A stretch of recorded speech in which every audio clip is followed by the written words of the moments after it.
1.6 లక్షల రూపాయలతో ఎస్టీ కాలనీలో అంగన్వాడీ బిల్డింగ్ కూడా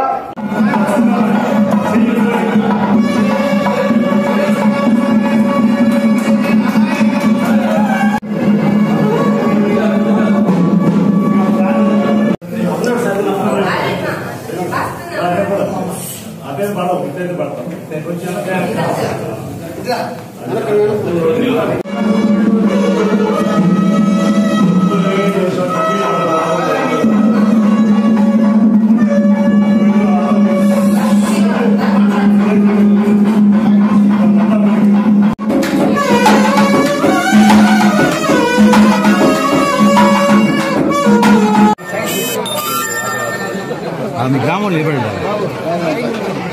33 కోట్ల రూపాయలతో ఎస్సీ మామూలుగా గురుకుల పాఠశాలకి ఇవాళ శంకుస్థాపన మన దళిత మండలం కూడా చేసుకోగలిగినటువంటి పరిస్థితి ఈరోజు. ఇంకా కూడా 14 గురుకుల పాఠశాల అన్నింటితో కలిపితే మన గౌరవ ముఖ్యమంత్రి తెలుగుదేశం ప్రభుత్వ హయాంలో ఇవ్వడం జరిగిందని తెలియజేసి మొత్తం జిల్లాలోనే 14 గురుకుల పాఠశాలలు ఉంటే ఈ రోజు ఆలస్యంగా వచ్చినా కూడా ఎంతో ఆప్యాయతగా గౌరవం మేము గ్రామస్తులు గాని పక్కన ఎస్సీ కాలనీ గాని ఎస్టీ కాలనీలు గాని బీసీ కాలనీ వాళ్ళందరూ కూడా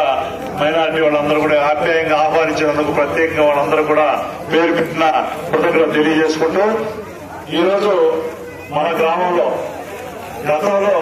కేవలం 150 పింఛన్లు వస్తున్న లెక్కన ఈ రోజు 273 పింఛన్లు వస్తున్నాయి. అది